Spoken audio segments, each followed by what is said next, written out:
It's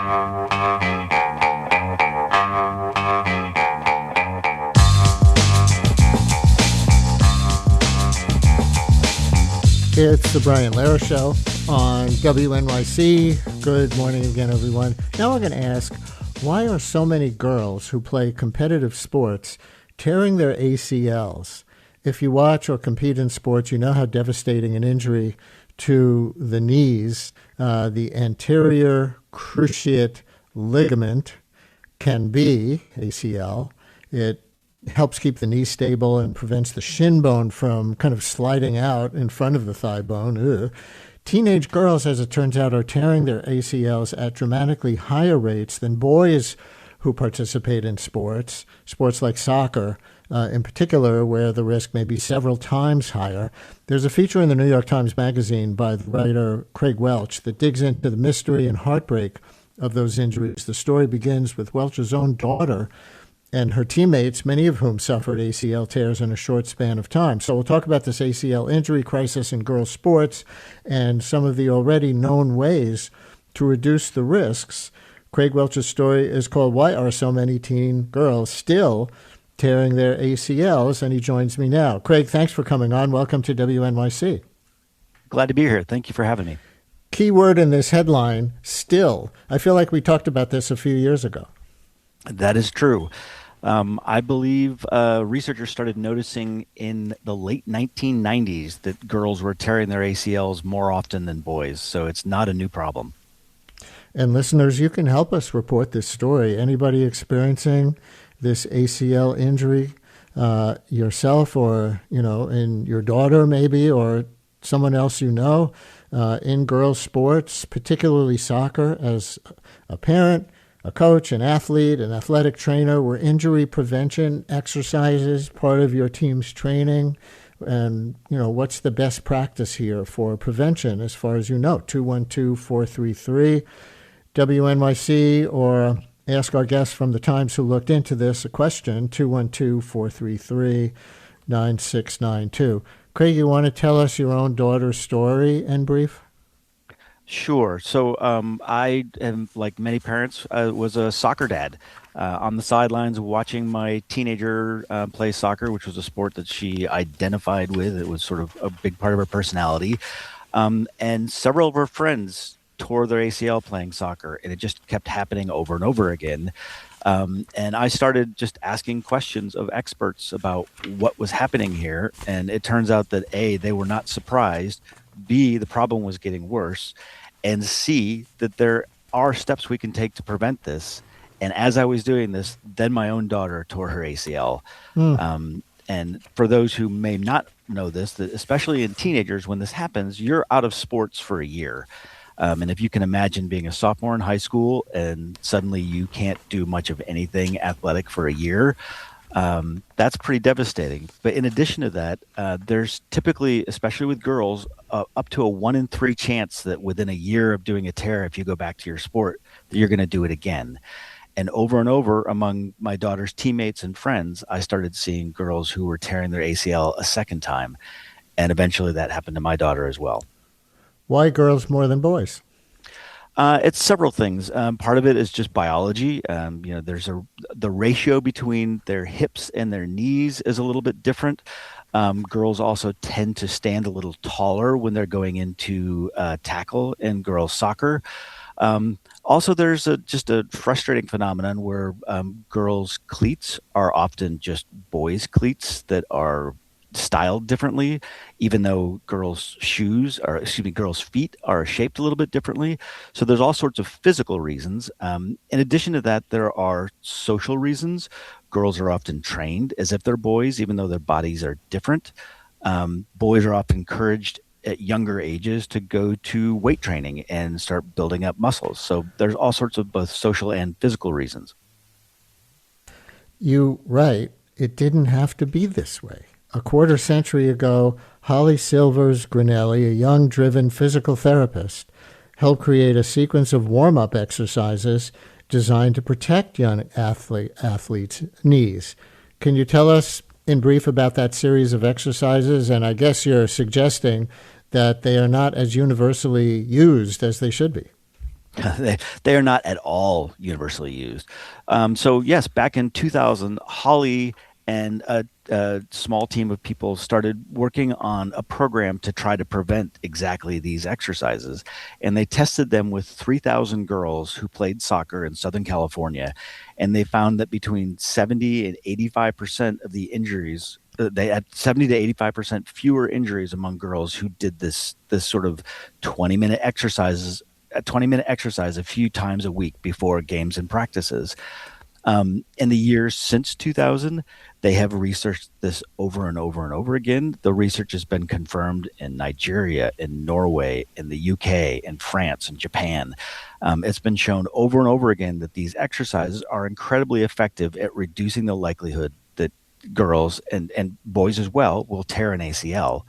However, they've just not been implemented. The steps between researchers doing the work and kids actually doing the program it just isn't happening, and there are all sorts of reasons for that.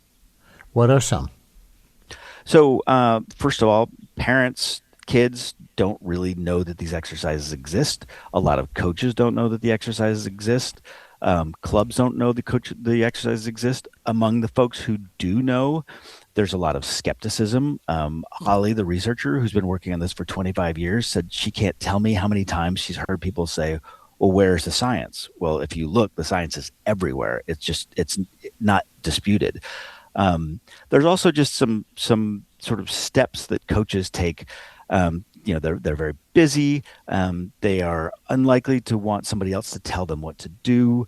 They're also often very busy. I mean, there's a lot of sort of social pressure. Parents want coaches to get their kids to play better soccer. They don't want to waste limited practice time doing warm-ups. So there's just a lot of pressure that sort of pushes in the wrong direction. The incentives are all misaligned. We have a physical therapist calling in. Kareem in Union, hang on a second. You'll be our second caller. Colleen in Montclair, you're on WNYC first. Hi, Colleen. Hi there. Thanks for taking my call. You have a story, don't you? I do. So my daughter was just turning 18 in her senior year of high school. She was a high-performing fencer and unfortunately tore her ACL fencing. And one of the things that I would ask your guest to talk about a little bit more is the psychological impact. One of the things that my daughter experienced was really a huge loss of her identity after being a high-performing athlete for so long and having the sport be such a big part of her life, and then losing that completely. And then, of course, just losing mobility and surgery and all of that trauma.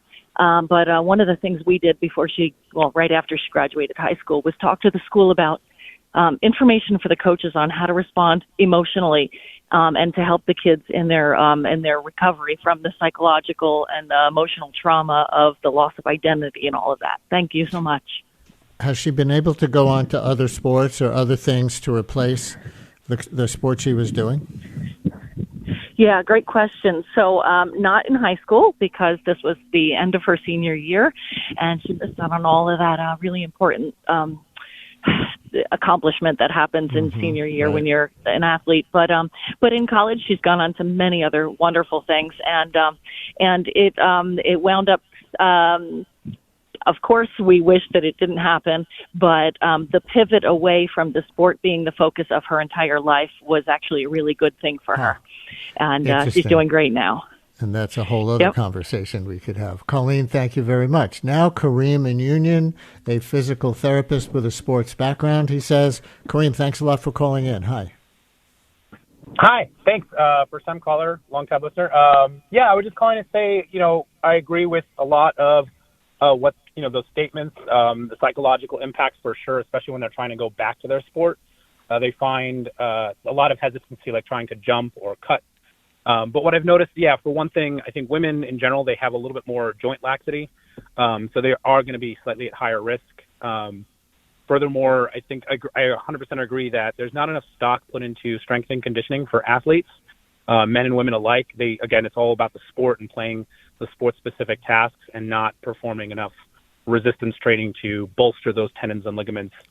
And then furthermore, I think it's with the level of competition in the world today between the Olympics and professional sports and collegiate athletes, there's so much intensity that they're pushing their bodies to the breaking point, not just to the limit, but to the actual literal breaking point, that they in fact tear their ACLs, because many of these injuries, I don't know the statistics exactly, but a lot of them are in fact non-contact. So, obviously there's those freak accidents where they lose their foot under them accidentally and they miss it. But again, strength and conditioning is very important, and the rehab process is arguably more important than the actual surgery. A great surgeon can be ruined by a not so great rehab process, or not giving enough time to get back on the field. Sometimes they rush them back on as well. Do you find the coaches, sort of to Craig's answer earlier, do you find coaches that you deal with receptive to improving the conditioning program? You know what? I can't speak on that exactly, just because I haven't had to do it. But it's more, I've noticed it with the parents. Sometimes the parents kind of rush to get the kid back to their sport, and but with coaches, coaches, they just obviously they want to get the and I say the kid, I say the athlete, because they could. Some of them are grown adults. Yeah. It's all about getting them back on the field and playing, and are they ready? Right? They have to get the impaired side at least 90% of the way of the strengths to the non-impaired side, and sometimes they don't meet those standards. Kareem, thank you for your call. Any reaction to those two callers, Craig? Yes. So first to Colleen, I'm sorry. It's so heartbreaking, and she's absolutely right. I mean, the psychological implications of these injuries are just, you can't overstate them. In my daughter's case, you just think about, she had played soccer since she was 7 years old, and this happened when she was 15, and she played soccer year round. And if I had it to do over again, I would not allow her to play year round, but I was ignorant and she loved the sport. And so it was really a huge part of who she was. And it's, a lot of her friend group was involved in soccer. And then you suddenly take that away, and they're going through puberty. They're in, they're in high school and dealing with all the sort of the social pressures of high school. And it was just devastating. She fell behind in school. She couldn't do the things she wanted to do. Her first dance, when she went to a dance with a boy, she was wearing a knee brace and was ordered not to dance. And so there's just all of these sort of psychological things. And I saw the same thing with all of her friends. And they had, some of them were able to come back and do sports, but most of them came back and did an entirely different sport. A lot of the girls went and did track, which is it's just much safer. Artificial turf factor? It definitely can be. There's a lot of research that goes sort of back and forth. And I think there's a lot of controversy over whether artificial turf is a factor. Because again, there's research in both directions. I will say the NFL Players Union has been pushing forever to try to reduce the amount of turf in stadiums. I think some research has been sponsored by the NFL that suggests that that's not a problem. But really, with all of these things, the point is that there's more than one factor. Turf plays a role, cleats play a role. Wearing the right cleats for the right kind of turf or grass that you're playing on plays a role. Conditioning plays a role. There's so many sort of multiple factors here. Yeah. Let me get one more caller in here. Jasmine in Brooklyn, another soccer mom. Jasmine, you're on WNYC. Hi. Hi there. Thank you so much for talking about this, Brian. It's especially important to my family. My teenage daughter, Sienna, ACL playing soccer nearly 2 years ago. She got the surgery, everything rehabilitated, did her physical therapy. She was cleared for sports 2 years later. We were super cautious. She went skiing, tore her ACL again, her right ACL. So the first injury was in the left ACL, and she just tore it, and she's recovering from surgery again on her right ACL. And she's not only psychologically devastated, but I just want to know what the longer term implications are. We always hear about like a year out, maybe kids can't play sports, but like, what does this mean in terms of like after their surgery and with the right physical therapy what's Craig, the longer term implication for their life? Like, say, 25 or 30, what's the risk of osteoarthritis? Things like that. That's kind of the things I'm worrying about now. Yeah, and understanding that our guest is a writer and reporter, not a doctor. But Craig, do you have anything on that? Unfortunately, I do. There's some pretty solid research that suggests that, 15, 20 years out, the odds of osteoarthritis, of chronic pain in the knees, they go up significantly. It's also, there's an increased risk of even heart disease because there's some sort of inflammation that can happen, that sort of long-term inflammation. And then in addition to that, if you have more limited mobility when you're older, then that by itself can increase the likelihood of heart disease. And then, the odds of needing a knee replacement are much higher.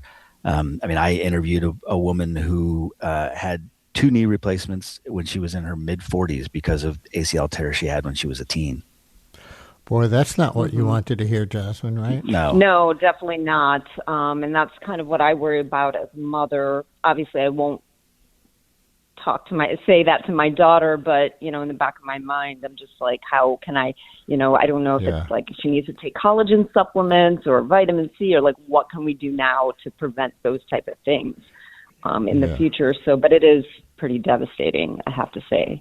I'm sorry to hear that for your sake, and thank you for your call, though, because hopefully maybe that bit of the conversation will help others. There, we're going to leave it with writer and self-professed soccer nut Craig Welch. His story in the New York Times Magazine is why are so many teen girls still tearing the ACLs, their ACLs. But Craig, as a self-professed soccer nut, how psyched are you for the World Cup coming to town? I was lucky enough to get tickets, so I'm very excited. Maybe we'll talk to you during the matches. Craig, thank you for today. Thank you for having me. Since WNYC's first broadcast in 1924, we've been dedicated to creating the kind of content we know the world needs. Since then, New York Public Radio's rigorous journalism has gone on to win a Peabody Award and a DuPont Columbia Award, among others. In addition to this award-winning reporting, your sponsorship also supports inspiring storytelling and extraordinary music that is free and accessible to all. To get in touch and find out more, visit sponsorship.wnyc.org.